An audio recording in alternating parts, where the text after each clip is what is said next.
What if the seemingly impossible actually became solvable? Yeah. Imagine creating new materials, atom by atom, or designing drugs with incredible accuracy. Or even forecasting financial markets like never before. Exactly. Quantum computing, well, it offers that prospect, doesn't it?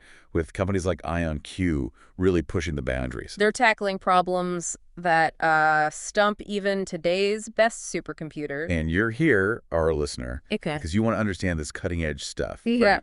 Get real insights without getting bogged down. You want those aha moments. Precisely. So let's get started. Okay, because in this deep dive, that's exactly what we're aiming for. We're really zeroing in on IonQ, that's ticker symbol IONQ on the New York Stock Exchange. Right. And our goal today, to pull out the most crucial bits of info from a pretty comprehensive investment report dated May 17th, 2025. And we've also looked at other publicly available data to round out the picture. Yep. We've sifted through that investment analysis, other public sources, just to give you a really well-informed view of IonQ. We'll cover their core business, the fascinating quantum tech they use. Their financial situation, how the market sees them right now, and the potential bumps in the road. Especially those related to the upcoming 2025 U.S. tariffs. That's a big one. Okay, let's dive right in then. Yeah. Chapter 1, Understanding IonQ's Business. Where did they start? Well, IonQ actually began back in September 2015 as a private company. Okay. But they went public on September 30th, 2021. They did this through a merger with a SPAC, DMY Technology Group 3. Ah, the SPAC route. Right. And they trade as IonQ on the NYSE now. Yeah. Based in Maryland, right? That's right. College Park, Maryland. And their mission sounds pretty ambitious. It is. They aim to build the world's best quantum computers to solve the world's most complex problems, transforming business, society, and the planet for the better. Wow. Okay, and it's not like they just appeared, right? You mentioned research. Exactly. This isn't some flash in the pan. It's built on like 25 years of serious academic research by the co-founders. 25 years. Okay.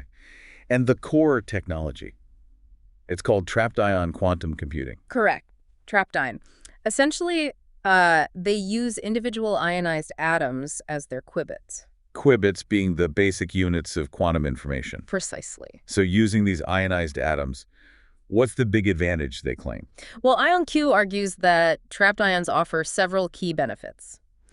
First, higher qubit fidelity. Meaning the operations are more accurate, less prone to errors. Exactly. Think like hitting a bullseye more often. They report really high numbers for their 2-qubit gate fidelity and claim universal gates. Okay. They also talk about longer coherence times. That's how long the qubit holds its quantum state, which is, crucial for running complex calculations. Right. The longer, the better. Yep. And another thing is all-to-all qubit connectivity. Meaning any qubit can talk directly to any other qubit. That's the idea. More flexibility in designing algorithms. Plus, their systems can operate at room temperature. Oh, that's interesting. Unlike some others that need extreme cooling. Right. It could simplify things. They often mention the sort of natural perfection of atoms as a strength. Sounds pretty compelling. But are there downsides? Any trade-offs with this trapped ion approach? There are definitely challenges. One common point is slower gate speeds compared to some other methods like superconducting circuits. Slower operations. How do they address that? Well, IonQ argues that the higher fidelity and longer coherence can kind of compensate, allowing for more complex calculations overall. But it's still a technical debate, active work in progress. And what about making bigger machines? Scalability. Yeah, scalability is it's a major hurdle. Controlling and connecting lots and lots of ions gets really complex. So how do they plan to tackle that? They're investing heavily in things like photonic interconnects, basically using light to connect different quantum processing units together. Okay, so trapped ions aren't the only game in town. What other approaches are out there? Oh, it's a really diverse field. You've got superconducting qubits, which companies like Google and IBM use. Then there's photonics, neutral atoms, even something called quantum annealing from D-Wave. So no clear winner yet. Not at all. It's very dynamic. IonQ makes a strong case for trapped ions, especially regarding error correction overhead and that high connectivity we mentioned. But the proof will be in solving real problems, presumably. Ultimately, yes. Demonstrating scalable quantum advantage on actual useful problems. That's the key. Okay, so let's talk products and services. You can't just buy an IonQ computer off the shelf, can you? No, not really. Their main model is quantum computing as a service. QCS. So you access their machines remotely, Exactly. Through the big cloud platforms, Amazon Bracket, Microsoft Azure, Google Cloud, or via a direct API. making it accessible to more people. That's the idea. So revenue comes from that QCIS access, but also consulting, helping companies figure out how to use quantum. Right. And sometimes custom system development projects. They have different machine series too, like Aria, Forte Enterprise, and Tempo. Yeah, they use this metric, algorithmic qubits. #AQ. What's that about? Yeah, #AQ. It's IonQ's way of trying to benchmark useful qubits. Useful qubits, Is it? as opposed to just counting them. Right, because just counting physical qubits doesn't tell you how good they are or how well they work together. #AQ is meant to reflect actual computational power. Okay. So, like, their Forte enterprise system is #AQ36. Correct. And they have a roadmap targeting AQ64. It's their performance benchmark in a field that really lacks standards right now. But does the rest of the industry use #AQ? That's the key question. For it to gain real credibility, it needs broader adoption and, independent validation. Is #AQ36 really telling us what we need to know? We'll see. Now, something else IonQ seems focused on is quantum networking. They've made a bunch of acquisitions lately. Yes, that's become a really significant part of their strategy. Very interesting. What kind of companies are they buying? Well, there's ID Quantique, they're big in quantum-safe networking. Then Quebitech, a U.S. quantum networking firm. LightSync Technologies, focused on quantum memory and those photonic interconnects we mentioned. Crucial for scaling. Exactly. And even Capella Space, which does satellite data. As satellites, what's the connection there? The stated goal is to eventually build a space-based quantum key distribution network, QKD. Secure communication using quantum principles from space. That seems to be the long-term vision. This push into networking suggests they want a whole quantum ecosystem, not just the computers. Okay, zooming out a bit. Yeah. Who needs this quantum power? What industries are they targeting? A whole range, really. Chemistry, medicine, drug discovery, finance, logistics, material science, AI and machine learning, cryptography. So potentially huge applications. What's the estimated market size? Well, the numbers vary quite a bit, as you'd expect. They cite figures around $65 billion for quantum computing by 2030. $65 billion, that's substantial. But some forecasts go much higher, maybe even $880 billion by 2040 if you lump in quantum networking, too. Wow, okay, a very wide range, but potentially massive. Who else is chasing this market? It's crowded. You've got direct trapped ion competitors like Quantinuum. Right. But also the big tech players using other methods, Google, IBM, Rigetti with superconducting, Xanadu with photonics, D-Wave with annealing. And the giants like Microsoft, Intel. They're all investing heavily. Even Amazon Web Services, currently a partner via Bracket, could potentially become a competitor down the road. So it's not a given that IonQ leads, even in trapped ion. No, some industry watchers definitely question if they have a definitive lead. It's still very much a race. So what does IonQ say gives them the edge? What's their claimed advantage? They point to a few things. The inherent benefits of trapped ion tech itself, being first on all the major clouds, gave them early access, and their growing IP portfolio. They also highlight things like reports from Amazon citing them for good uptime and quality on Bracket. Okay. But the challenge is competing with these massive, well-funded companies. Absolutely. And there's been some critique, that maybe sometimes their PR or promotion gets a little ahead of the actual tech breakthroughs. Balancing hype and reality is tough. Let's talk about that intellectual property. Yeah. In a field moving this fast, patents must be critical. Oh, absolutely critical. Building a strong technological moat with IP is central to IonQ's strategy. How big is their portfolio?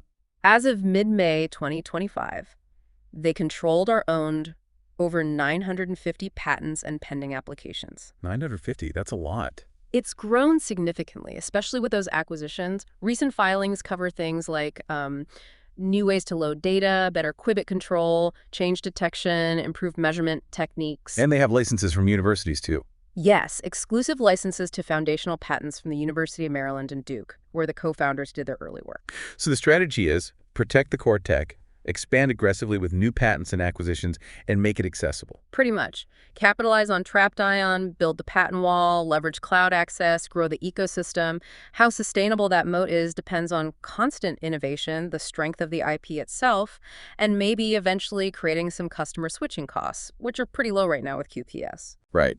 And the M&A and networking seems key to building a broader advantage. Definitely seems like a strategic push to build a more comprehensive competitive position. Okay, that gives us a good handle on the business. Hmm. Let's switch gears to the people running the show, the management team and co-founders. Right.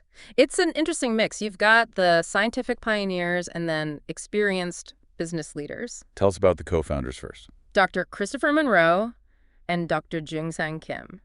Between them, like we said, about 25 years of research in quantum information science. Wow. Dr. Monroe's work at NIST was groundbreaking. First controllable qubits, first quantum logic gate. Dr. Kim focused more on scalable hardware, quantum communication. Their research is really the company's foundation. And who's running the business side now? The CEO. That's Niccolo De Masi. He joined the board in 2021, then became CEO. He's got public company CEO experience, mobile gaming, smart homes. Okay. Interestingly, he also has a physics background from Cambridge, studied quantum mechanics, and he's done a lot of M&A, raised a lot of capital.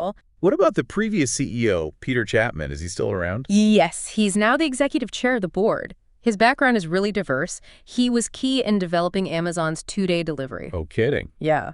Plus, 40-plus years in software engineering, he even invented the original PC sound card. And he's led other companies to exits before. Quite the resume. Yeah. And the finances, the CFO. Thomas Kramer.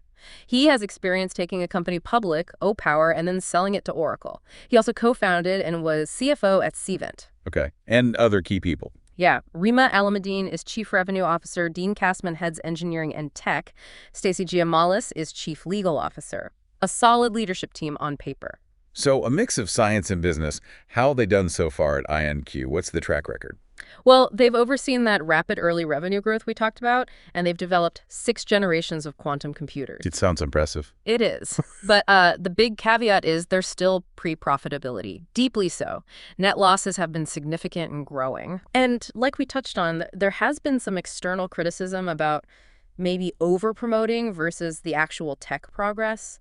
The big challenge for them is balancing that long-term science vision with the short-term pressures of being a public company. Which brings us to corporate governance. How is the company structured in terms of oversight? Board independence. They state they follow NYSE standards for director independence. Interestingly, their policy says owning a lot of stock doesn't automatically mean a director isn't independent. Okay. What about CEO and chair roles? Are they separate? Currently, yes. Peter Chapman is executive chair, Niccolo De Masi is CEO, but they don't have a fixed rule requiring separation. They also don't have term limits for directors. No term limits. What's the rationale there? They argue that experience and continuity are valuable, and the nominating process should ensure fresh perspectives over time. And the usual committees. Audit, compensation. Yep, they have the standard audit, compensation, and nominating governance committees, each with its own charter. They also have a code of business conduct for everyone. Compliance must be a big focus, given the tech sensitivity. Huge focus. SEC rules, CFI US reviews for foreign investment, export controls, insider trading policies. The chief legal officer is central to managing all that. How well it works really comes down to active board oversight, especially on how they spend money and manage risk in this super speculative field. Let's talk about spending money, capital allocation. They've been busy with M&A and fundraising. What's the strategy? The big picture strategy is clear: leadership in quantum computing and networking. That means pushing their trapped ion tech, expanding QCS, making it more accessible. And the M&A fits into that. Absolutely. It's been aggressive, acquiring IP, talent, market access, particularly in that quantum networking space, ID, Quantique, Cribitech, LightSync, Capella space. And R&D spending is high, too. Very high. Yeah. $136.8 million in 2024, $40 million in just Q1 2025. That's essential to stay competitive. How are they paying for all this? Mostly by selling stock. Equity financing. They just raised over $370 million through an ATM offering. An at-the-market offering. So selling shares directly into the market. Right. After filing to potentially sell up to $500 million worth, management expects to keep doing this until revenues really take off. Which means dilution for existing shareholders. That's the inherent risk, yes. Though they did have nearly $700 million in cash and investments at the end of March 2025, but their share buyback ratio confirms they've been issuing shares, not buying them back. Partnerships also seem key. Who are they working with? A lot of big names. NVIDIA, Microsoft, Amazon, Alphabet. Also companies like SK Telecom, Intellian, Ansys, Toyota Tsusho, Hyundai, research groups. What's the goal of these partnerships? Accelerate tech development, expand their reach into different industries and regions, and just generally help build up the whole quantum ecosystem. All right, let's pivot now and really dig into the numbers. Financial health. Starting with revenue, you said rapid growth. Yeah, rapid growth, but starting from a pretty small base. Remember, FY21 was just $2.1 million. Okay. Then $11.1 million in FY22. That's over 430% growth year over year. FY23 hit $22.0 million, up at 98%. And FY24 reached $43.1 million, up another 95%. So consistently strong percentage growth. What about the latest quarter, Q1 2025? Q1 2025 revenue was $7.6 million. That was actually flat compared to Q1 2024, but it did beat analyst expectations slightly. Flat year over year. What's their forecast for the full year 2025? They're guiding for $75 million to $95 million. The midpoint, around $85 million, would be about 97% growth over 2024. So they expect growth to reaccelerate significantly after Q1. That's the projection. For Q2, they're guiding $16 to $18 million. The overall CDR from 2021 to that 2025 midpoint projection is roughly 170%. Okay, but that flat Q1 is notable. And you mentioned some of the 2025 growth is inorganic, meaning from acquisitions. Exactly. A portion of that projected 2025 revenue growth is expected to come from the companies they've recently bought or plan to buy. So it's not all growth from their original business. Right. It'll be important to track both their core organic growth and how much these acquisitions are contributing. Success depends on integrating them well. Makes sense. Now, the big question, profitability.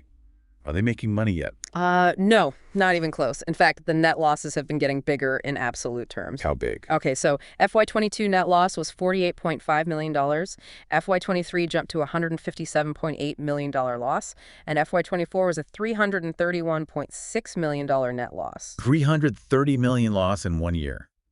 Wow.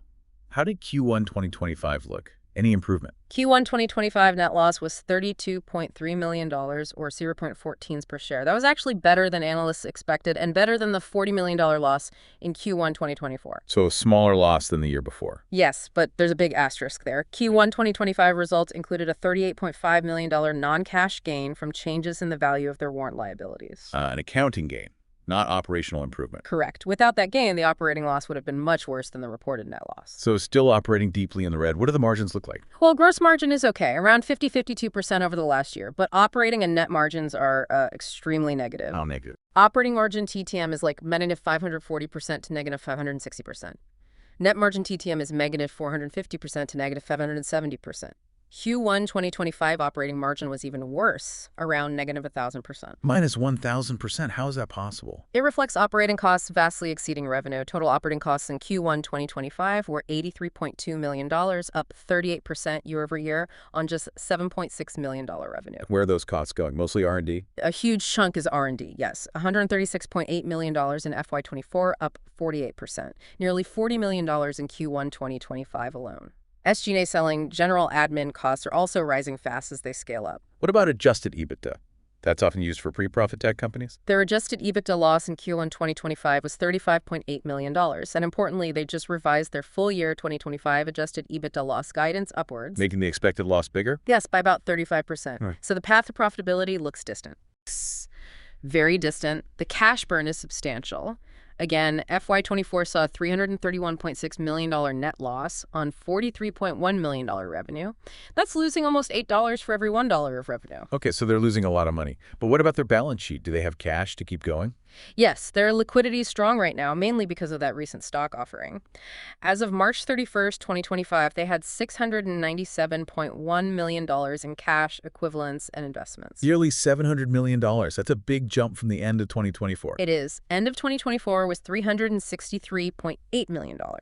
The $372.6 million ATM raise made the difference. Looking back at year-end 2024, total assets were about $508 million, liabilities $124.5 million, so decent equity base. And debt. Very low debt levels, basically negligible financial debt, according to most sources. Their liquidity ratios, like current and quick ratios, look very healthy, well over 10. So if they have cash, how long do they think it will last? Management believes the current cash is enough for at least the next 12 months. But yeah, that cash came from selling stock, diluting shareholders. Exactly. The critical question is, can they use that capital effectively to grow revenue and get towards profitability before they need to raise a lot more? That's the gamble. Let's talk cash flow then. Are they burning through that cash pile quickly? Yes, consistently negative cash flow from operations, OCF, and negative free cash flow, FCF. What are the numbers? OCF was negative $44.07 in FY22, growing to negative $105.07 in FY24. FCF was negative $57.03 in FY22, negative $98.04 in FY23, and negative $129.03 in FY24. So the free cash flow deficit is widening each year. It was through FY24. The trailing 12 months FCF to March 31st, 2025 was negative $123.02, but Q1 2025 FCF was negative $36.02. They are completely dependent on external financing, mostly equity issuance to fund operations and investments. Reversing that negative FCF trend is absolutely critical for long-term survival. Okay, let's wrap up financials with valuation. How is the market pricing this stock? Given everything we've discussed, the valuation is extremely high. Oh. As of mid-May 2025, market cap was around $8.68 billion. $8.7 billion on $43 million of revenue last year. Yep. That puts the price to sales ratio, TTM, at over 200x. 200 times sales. That's astronomical. It is. Price to tangible book value is also very high, over 21x. And metrics like return on invested capital or return on equity are deeply negative because they aren't profitable. So the market is pricing in massive future growth and eventual profitability. Massive amounts. It means huge expectations are already baked into the stock price, creating significant downside risk if they stumble or things take longer than hoped. And finally, dividends or share buybacks. Any capital return to shareholders? No, none. No dividend, no significant buybacks. They're net issuers of stock, remember. Right. All capital is going back into R&D, M&A, expansion. Investor returns depend entirely on the stock price going up in the future. Okay, we've covered the business, the management, the financials in detail. Let's move to Chapter 4, Market Sentiment. How do the Wall Street analysts view IonQ? Generally, pretty positively, actually. The consensus rating is typically buy or strong buy. And price targets. The average targets suggest quite a bit of upside from the mid-$30 share price, maybe around $38 to $44 on average. But you said generally positive. Is there caution too? Yes, there's a pretty wide range of price targets. Some are down near $29, while others reach up into the mid-$50. That dispersion suggests some analysts are more cautious than others. Any recent analyst actions? Yeah, recently Needham and Benchmark reiterated buy ratings. Morgan Stanley is more cautious with an equal weight rating. D.A. Davidson also has a buy. So mostly bullish, likely focused on the long-term tech potential. That seems likely, but the presence of hold or equal weight ratings and that wide target range definitely signals caution. Value investors would likely be quite wary given the risks we've discussed. What about short sellers? Are people betting against the stock? Yes, quite significantly. Short interest is high. Around 44 million shares shorted recently. What percentage of the available shares is that? Reports vary slightly, but it's around 18.5% of the float. That's substantial. And the days to cover? Around 3 days, meaning it would take about 3 days of average trading volume for all shorts to cover their positions. Has short interest been increasing? Some reports suggest a recent jump, yeah. Maybe indicating waning confidence among some market participants. High short interest is often seen as a red flag, or at least a cautionary signal. Okay, what about the options market? What's the sentiment there? Interestingly, the options market picture is a bit different. The put-call volume ratio was recently around 0.38. Lower ratio means more calls being traded than puts. Bullish. Generally, yes. It suggests more bets on the price going up than down, at least in the options traded recently. But implied volatility is extremely high, like 99%. Meaning the market expects huge price swings. Exactly. So you have high short interest, bearish, a bullish put-call ratio, and expectations of wild volatility. It paints a picture of a very speculative stock with strong disagreement about its direction. Who owns the stock? What does institutional ownership look like? It's moderate. Somewhere between 35% and 37.5% is held by institutions. Who are the big holders? The usual suspects, really. Vanguard, BlackRock are the top two. Then Morgan Stanley, State Street, Geode Capital. Has institutional trading been positive or negative lately? It's been mixed. Slightly more institutions increased their positions than decreased them recently. Morgan Stanley, Two Sigma, Ridge, D.E. Shaw added shares. Who's been selling or getting out? Some notable decreases or exits include JP Morgan, ACME LLC, and significantly, Amazon completely exited its position. SoftBank Group also exited. Goldman Sachs and Citadel reduced holdings too. Amazon and SoftBank exiting. Those are early strategic investors, weren't they? Yes. Their reasons for selling would be very interesting to understand. That's definitely noteworthy. Okay, which leads nicely into Chapter 5, ownership structure. Hmm. Beyond institutions, what about insiders, executives, directors? Insider ownership is reported between roughly 4% and maybe up to almost 10%. And what have they been doing, buying or selling? Mostly selling over the last 6 months or so leading up to May 2025. Who's been selling? Peter Chapman, the executive chair, made several significant sales. Rima Alameddine, the CRO, and Thomas Kramer, the CFO, also sold shares multiple times. Consistent selling. Not necessarily a bad sign, could be for personal reasons. Right, diversification, taxes, etc. But there was one significant insider purchase. Oh, who was that? William Stanell, one of the directors. He bought over 93,000 shares on the open market back in March 2025, around $21.81 per share. An open market buy by a director that's usually seen as a strong positive signal, right? Confidence from the inside. Generally, yes. Okay. Especially when contrasted with the other selling activity, it's a data point suggesting at least one insider sees value or upside. These transactions are all public on SEC Form 4s. Okay, let's move to Chapter 6, risk assessment. We've touched on many risks, but let's consolidate them. Maybe think SWOT strengths, weaknesses, opportunities, threats. What are the big technological hurdles? Scalability is still number one. Can they actually build machines big and reliable enough to solve those complex problems? Trapped ion has specific challenges there, and they're relying on things like photonic interconnects that aren't fully proven at scale yet. What else on the tech side? Error correction and decoherence. Quantum states are incredibly fragile. They need robust ways to correct errors and make qubits stable for longer. Hardware development itself is just plain hard and expensive. Lasers, vacuum systems, control electronics. And the ultimate goal, quantum advantage. Still pursuing broad quantum advantage, they've shown maybe narrow commercial advantage in specific partnerships, like with ANSYS, but widespread, undeniable advantage over classical methods is likely still years away. Plus, finding enough skilled people is a challenge for the whole industry. So, long timeline, high uncertainty, risk of being overtaken. Exactly. It increases financial risks significantly. What about competitive risks? Huge. You've got the tech incumbents, IBM, Google, Microsoft, with massive resources pouring into different quantum approaches. And other specialized quantum companies. Yeah. Right. Quantinuum, Rigetti, Xanadu, D-Wave, and others. Plus, classical computing and AI keep getting better. Maybe they solve some target problems more economically first. And getting customers to actually use quantum is a risk too. Definitely. Market adoption, educating users, finding clear ROI use cases, making it user-friendly, that's crucial.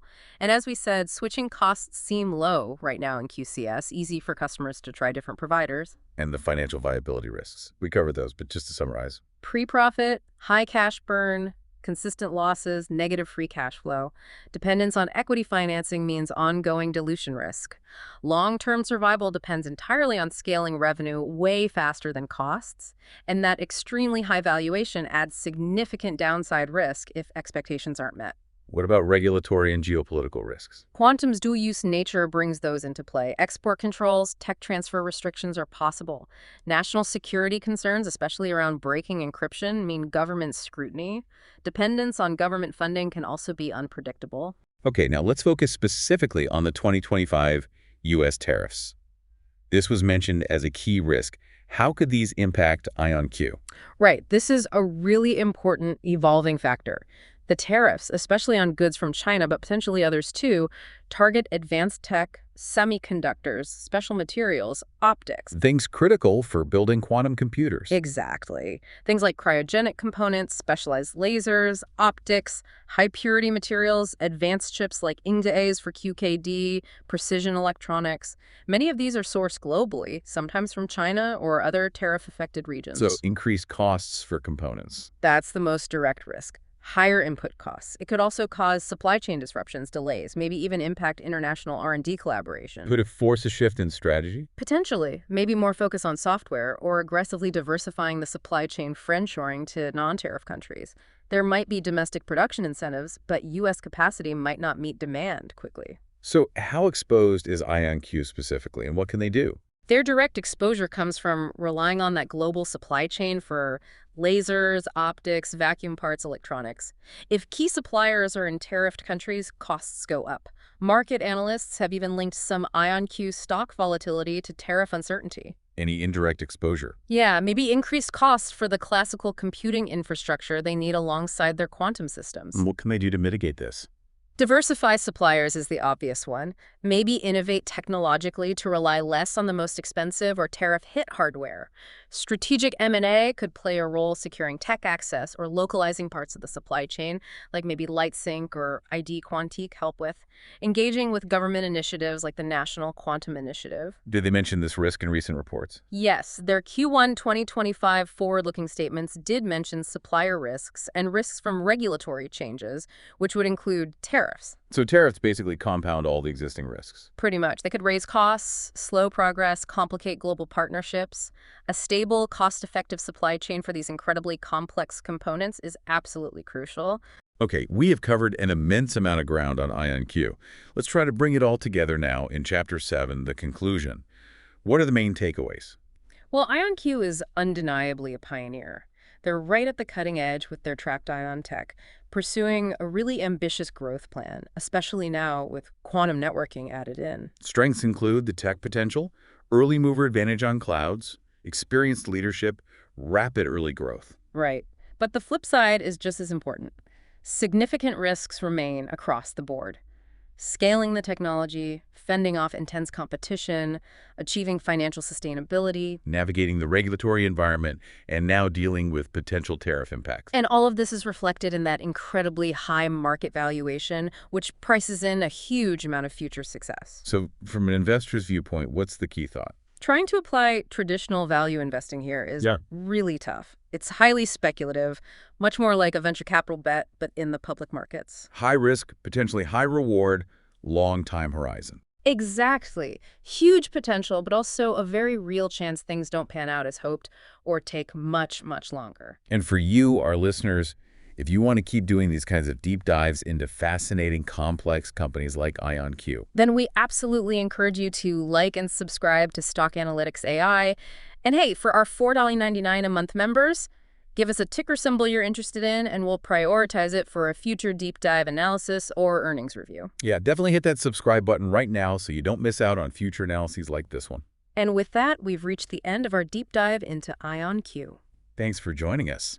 Remember to subscribe to the Stock Analytics AI YouTube channel for more. And one last, very important point. This information was for informational purposes only. It is absolutely not financial or investment advice. That's right. Quantum computing is highly speculative. Please, do your own thorough research and due diligence before making any investment decisions.